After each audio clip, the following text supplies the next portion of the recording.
पिछले क्लास में हम लोग पॉजिटिव और नेगेटिव डेविएशन पढ़े थे और एजियोट्रॉप्स पढ़े थे। ठीक है, आज हम लोग कॉलिगेटिव प्रॉपर्टीज़ पढ़ने जा रहे हैं। तो कॉलिगेटिव प्रॉपर्टीज़ थोड़ा सा ध्यान से देखना। कॉलिगेटिव प्रॉपर्टीज़ किसको बोलते हैं? कॉलिगेटिव प्रॉपर्टीज़ बोलते हैं कि जो डिपेंड करता है concentration of solute. Concentration of solute मतलब number of solute not on its nature. Concentration of solute not on its nature. तो इसको थोड़ा अच्छे से समझना है कि कंसंट्रेशन ऑफ सॉल्यूट मतलब नंबर ऑफ सॉल्यूट पे डिपेंड करता है, ना कि नेचर पे डिपेंड करता है। तो आखिर ये कैसे है? तो एक एग्जांपल से समझा रहे हैं हम, ध्यान से सुनना। हम लिए 1 मोल ऑफ यूरिया लिए, 1 मोल ऑफ यूरिया लिए, 1 मोल ऑफ सुक्रोज लिए। दोनों का नेचर तो अलग है। 1 मोल ऑफ यूरिया और 1 mole of sucrose in 1 kg of water लिए। ठीक है ना। दोनों का फ्रीजिंग टेम्परेचर -1.86 डिग्री सेल्सियस हो जाता है, -1.86 डिग्री सेल्सियस हो जाता है, जबकि प्योर वाटर का क्या है 0 डिग्री सेल्सियस है। तो यूरिया अलग है, सुक्रोज अलग है, दोनों 1 मोल लिए, पर दोनों का फ्रीजिंग टेम्परेचर कितना है -1.86 डिग्री सेल्सियस। मतलब वो किस पर डिपेंड करता है? कंसंट्रेशन ऑफ सॉल्यूट पे डिपेंड करता है। कंसंट्रेशन ऑफ सॉल्यूट मतलब नंबर ऑफ सॉल्यूट पे डिपेंड कर रहा है। 1 मोल तो जानते हैं ना 6.022 × 10⁻23, ना कि उसके नेचर पे। तो क्लियर है कॉलिगेटिव प्रॉपर्टीज किसको बोलते हैं? Those properties which depend on concentration of solute not on its nature. ठीक, 4 टाइप्स का पढ़ना है हम लोग को। 4 टाइप्स है। पहला है relative lowering of vapour pressure, second है elevation in boiling point, third है depression in freezing point, fourth है ऑस्मोटिक प्रेशर। ठीक, तो हम लोग फर्स्ट पढ़ने जा रहे हैं। फर्स्ट तो थोड़ा हम लोग रॉल्स लॉ में भी जाने थे। फर्स्ट है relative lowering of vapour pressure. याद है ना रॉल्स लॉ क्या था नॉन वोलेटाइल सॉल्यूट के लिए? थोड़ा सा और बता देते हैं कि कॉलिगेटिव प्रॉपर्टीज़ में क्या क्या होना चाहिए। ठीक है, सॉल्यूशन बहुत ज़्यादा डाइल्यूट होना चाहिए। जो सॉल्यूट है वो नॉन वोलेटाइल होना चाहिए। सॉल्यूट क्या होना चाहिए? Non volatile. ध्यान से सुनना। और सॉल्यूट में ना तो कोई एसोसिएशन होना चाहिए, ना कि कोई डिसोसिएशन होना चाहिए। 3 चीज़ दिमाग में रखना है। सॉल्यूशन जो है बहुत ज़्यादा डाइल्यूट होना चाहिए, सॉल्यूट जो है वो नॉन वोलेटाइल होना चाहिए, ना ही उसमें कोई एसोसिएशन होना चाहिए, ना ही उसमें कोई डिसोसिएशन होना चाहिए। ठीक है, फर्स्ट पढ़ने जा रहे हैं relative lowering of vapour pressure. इसमें रॉल्स लॉ का डेफिनेशन याद है? रॉल्स लॉ का डेफिनेशन था vapour pressure of a solution is equal to vapor pressure of a solvent which is directly proportional to क्या था? मोल फ्रैक्शन ऑफ ए सॉल्वेंट। याद आ रहा है ना कि जो vapour pressure of a solution है वो किसकी इक्वल था? Vapour pressure of a solvent. और वो किसके डायरेक्टली प्रोपोर्शनल था? मोल फ्रैक्शन ऑफ ए सॉल्वेंट। और हम इसमें पढ़ रहे हैं नॉन वोलेटाइल सॉल्यूट के लिए। तो नॉन वोलेटाइल सॉल्यूट के लिए तो याद आ रहा है क्या लिए थे हम लोग? वाटर में हम लोग ले लिए सॉल्ट, तो वो क्या था? नॉन वोलेटाइल सॉल्ट क्या था? नॉन वोलेटाइल सॉल्यूट था। ठीक है, तो यहाँ देखो relation vapour pressure of a solution किसके बराबर है? Vapour pressure of a solvent which is directly proportional to किसके है? Mole fraction of a solvent. तो हम यहाँ ले लिए vapour pressure of a solvent directly proportional to mole fraction of a solvent ले लिए। ठीक है, यहाँ कंटेनर फिर वही लिए, इसमें H2O है, H2O है, प्लस क्या है? Non volatile solute. Non volatile solute क्या है? सॉल्ट है। हम लोग मोल फ्रैक्शन का फॉर्मूला तो जान रहे हैं ना, XA + XB = 1। तो XA = यहाँ क्या आ गया? 1 - XB। तो XA की जगह यहाँ पे 1 - XB हम पुट कर दिए, तो क्या आ जाएगा? PA = P0A - P0A × XB। हम XB को इस साइड ले लिए, यहाँ क्या लिए? P0A - PA डिवाइडेड बाई क्या लिए? P0A। मालूम है, बताए हैं P0A। रॉल्स लॉ में P0A क्या है? वेपर प्रेशर किसका? प्योर का। ठीक है ना, प्योर का होगा। अब PA है, PA vapour pressure of a solvent या vapour pressure of a solution. XB को तोड़ देना, XB को तोड़ दिए ना, जिसका निकालते हैं उसके मोल को ऊपर, डिवाइडेड बाई क्या होता है? Total mole. तो XB = क्या होगा? NB divided by Na + NB हो गया। अब ये जो मोल है, मोल = क्या होगा? Mass by molar mass. तो हम NB को तोड़ दिए W/MB, Na को तोड़ दिए WA/Ma, और NB को तोड़ दिया W/MB। W तो समझ रहे ना, मास 4 ग्राम 5 ग्राम जो हुआ वो क्या हो गया? मास गिवन हो गया। और MB जान रहे हैं कि क्या है? मोलर मास है। P0 प्योर, ठीक है ना, PA वेपर प्रेशर, P0 क्या है? प्योर। तो सारा ये जो फॉर्मूला है उसको ध्यान से देखना है और क्या है जो उसको समझना है। हम B बता रहे हैं बार बार। B किसको बोले? सॉल्यूट जो कम है, और A क्या है? सॉल्वेंट जो ज़्यादा है। तो गिवन क्वेश्चन में क्या करना है? गिवन खोजना है। ठीक है, अब ध्यान से देखना। यहाँ थोड़ा सा उसी जो इक्वेशन जो था ना उसको थोड़ा सा इसको और ये किया गया है। बहुत ज़्यादा डाइल्यूट सॉल्यूशन है। For very dilute solution we neglect by M B from denominator. W B by M B जो डिनोमिनेटर में था उसको हम लोग क्या किए हैं, नेग्लेक्ट कर दिए हैं, ठीक है ना, डाइल्यूट सॉल्यूशन का। तो मेरा जो फॉर्मूला है ना, तो फॉर्मूला क्या था, P naught A minus P A divided by क्या था, P naught A is equal to W B by M B, और फिर इंटू क्या हो गया ऊपर डब्ल्यू बी इंटू ए में डिवाइडेड बाई क्या हो गया, M B into W A. अब इसमें तो सब चीज़ मालूम है कि कौन क्या है, W B mass of a solute, M A molar mass of a solvent, M B molar mass of a solute, W A mass of a solvent, ठीक है।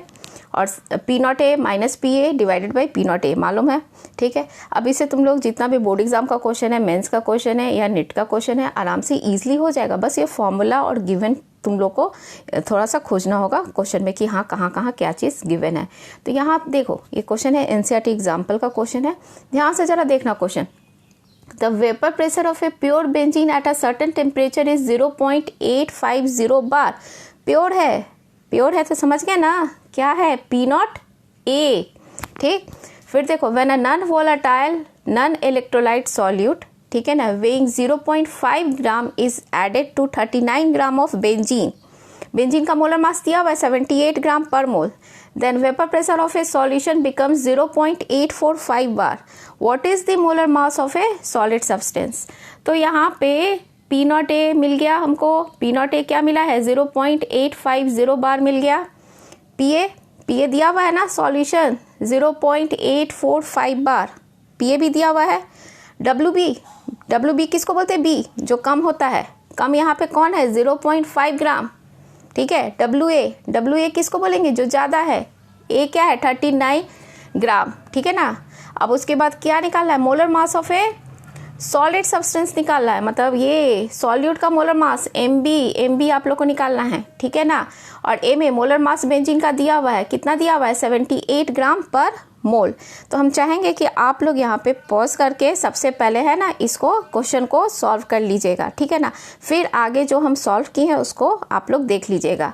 सब चीज़ गिवन समझ में आ रहा है ना। डब्ल्यू बी जो कम है 0.5 ग्राम, डब्ल्यू ए ज़्यादा है 39 gram, molar mass of a solute निकालना है, एम बी निकालना है, एम ए दिया हुआ है molar mass 78 gram, P naught A pure दिया हुआ है 0.850 बार, पी ए सॉल्यूशन का vapour pressure of a solution is equal to vapour pressure of a solvent, तो यहाँ दिया हुआ है क्या 0.845 बार, ठीक है। अब हम लोग सॉल्यूशन नेक्स्ट पेज में देखेंगे, यहाँ पे आप लोग को बनाना है, फिर उसके बाद मिला लेना है, ठीक।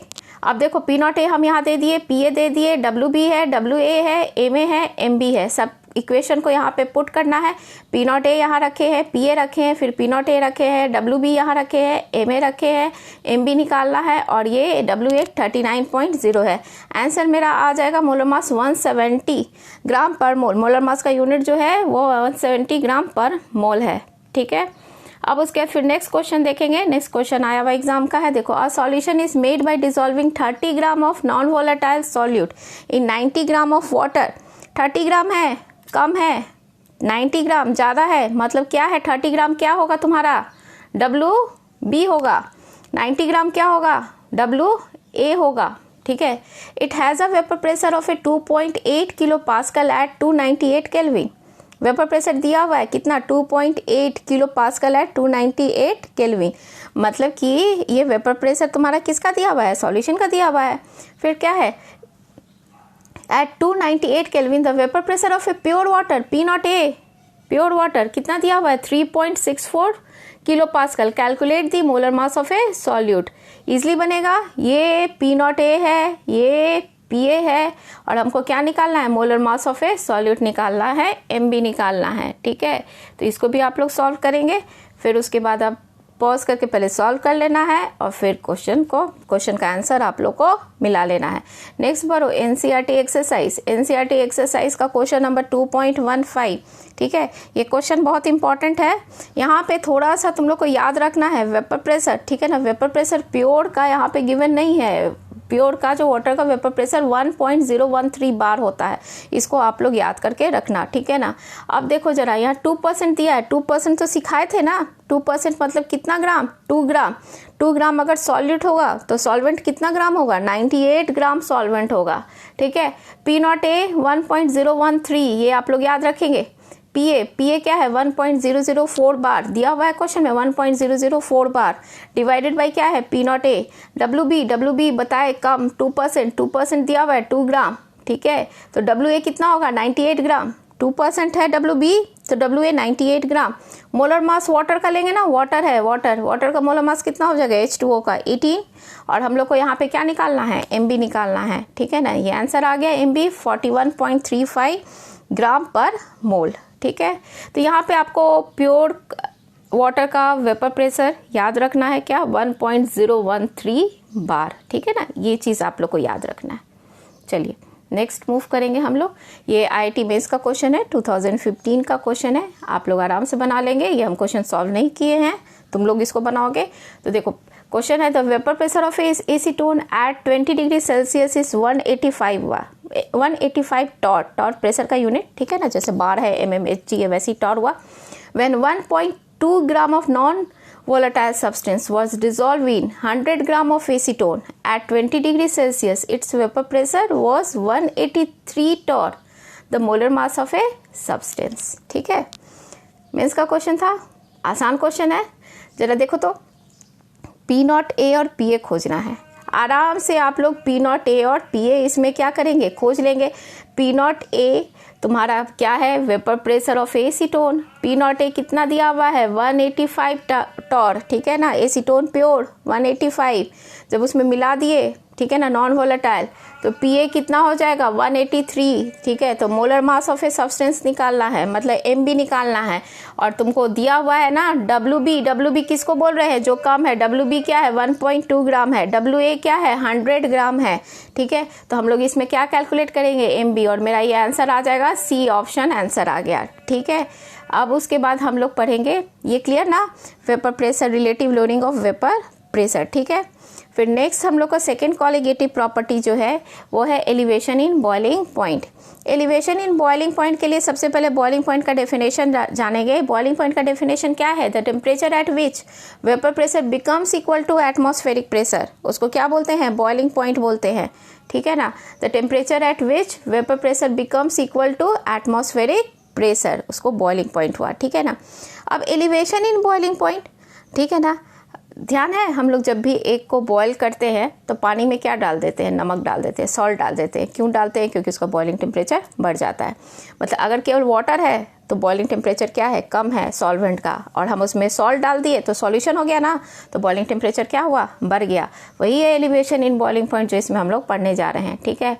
ये ग्राफ को भी ध्यान से देखना, ग्राफ से भी क्वेश्चन रहता है, और बोर्ड एग्जाम का बात करो तो फिर इसका डेरिवेशन भी रहता है, थोड़ा सा ध्यान से समझ लेना है, ठीक है ना। तो देखो यहाँ पे वेपर प्रेशर है और यहाँ टेम्परेचर है, कोई दिक्कत नहीं, ठीक। ये एटमॉस्फेरिक प्रेशर, ठीक है ना, यहाँ पे क्या बना है एटमॉस्फेरिक प्रेशर बनाए हुए हैं, ठीक है। अब ध्यान से देखना क्या हो रहा है। हम बताए बॉइलिंग पॉइंट का definition, the temperature at which vapour pressure becomes equal to atmospheric pressure, ठीक है ना। यहाँ केवल वाटर है सॉल्वेंट, ठीक है ना, तो इसका बॉइलिंग टेम्परेचर क्या है T नॉट। प्योर के लिए हम लोग ऐसे सिंबल देंगे T नॉट, नॉट ऊपर प्योर, ठीक है।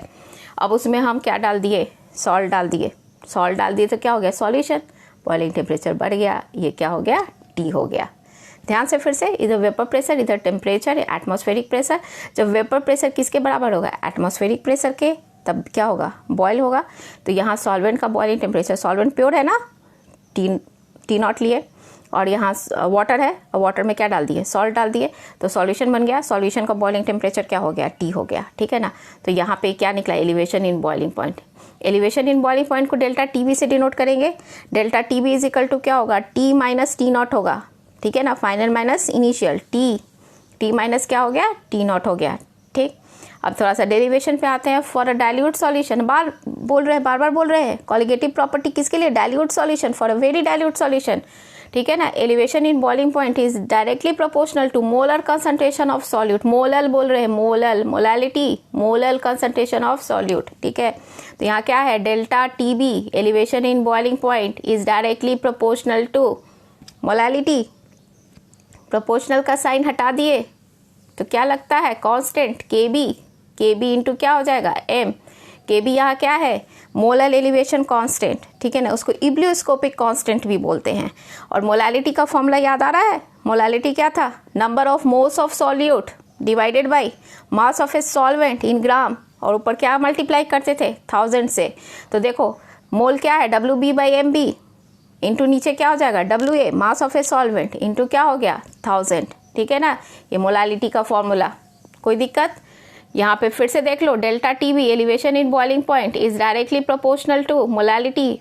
प्रोपोर्शनल का साइन हटाए तो KB लगाए, KB क्या है मोलर एलिवेशन कांस्टेंट, उसको इब्लियोस्कोपिक कांस्टेंट भी बोलते हैं, ठीक है।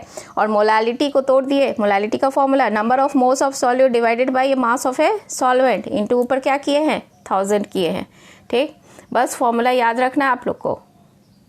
अब यहाँ पे बता दिए तुम लोग को मोलर एलिवेशन कांस्टेंट KB को और क्या बोलते हैं इब्लियोस्कोपिक कांस्टेंट बोलते हैं, और इसका यूनिट क्या होता है केल्विन kg पर मोल होता है। इब्लियोस्कोपिक कांस्टेंट का डेफिनेशन बोर्ड एग्जाम के लिए क्या है, it is defined as elevation in boiling point when 1 mole of a non volatile solute dissolve in 1 kg और 1000 ग्राम ऑफ ए सॉल्वेंट। यही है मोलर एलिवेशन कांस्टेंट का और इब्लियोस्कोपिक कांस्टेंट का। क्या, elevation in boiling point when 1 mole of non volatile लेना है, 1 mole of non volatile solute dissolve in 1 kg और 1000 ग्राम ऑफ ए सॉल्वेंट, ठीक है। अब ये क्वेश्चन जरा देखेंगे, NCERT एग्जाम्पल का है। The boiling point of benzene is 353.23 Kelvin when 1.80 gram of non-volatile solute was dissolved in 90 gram of benzene. The boiling point is raised to 354.11 Kelvin. Calculate the molar mass of a solute. KB for benzene दिया हुआ है कितना 2.53 Kelvin kg पर मोल, ठीक। ये तुम लोग को सॉल्व करना है और हमको मालूम है तुम लोग सॉल्व कर लोगे, ठीक है ना। तुम लोग को दिए सॉल्व करने के लिए। सबसे पहले बताओ क्या करोगे, डेल्टा TB बताए ना, डेल्टा TB क्या बताए हैं, T माइनस क्या था T0 था, T माइनस T0, ठीक है ना। तो T क्या था, यहाँ पे देखो जब सॉल्यूट डाले तो टेम्परेचर कितना हो गया था 354.11, ये क्या हो गया T हो गया। T0 तुम्हारा क्या है, T0 प्योर है ना, प्योर के लिए कितना था 353.23 केल्विन। माइनस कर देंगे क्या निकल जाएगा हमको, डेल्टा TB निकल जाएगा। Delta TB is equal to जो फॉर्मूला था, फॉर्मूला क्या था मेरा, delta TB is equal to क्या था KB, KB इंटू क्या था मोलालिटी। KB दिया हुआ है ना, KB कितना दिया हुआ है बेंजीन का 2.53 केल्विन kg पर मोल, ठीक है। ये दिया हुआ है KB। मोलालिटी क्या है, moles of solute divided by mass of a solvent. Mole कैसे निकालते हैं, मास बाय मोलर मास। यहाँ पे देखो जरा सा, यहाँ दिया है ना, क्या दिया हुआ है 1.80 WB। हमको मोलर मास तो निकालना है, सॉल्यूट का MB निकालना है molar mass. Mass of a solvent WA कितना दिया हुआ है 90 ग्राम, इंटू ऊपर क्या करेंगे 1000, ठीक है। तो इसको आप लोग सॉल्व करेंगे, ठीक। नेक्स्ट क्लास में इससे कुछ न्यूमेरिकल करेंगे और 2 और कॉलिगेटिव प्रॉपर्टीज है, डिप्रेशन इन फ्रीजिंग पॉइंट और ऑस्मोटिक प्रेशर, ठीक है, उसको बनाएंगे, ठीक।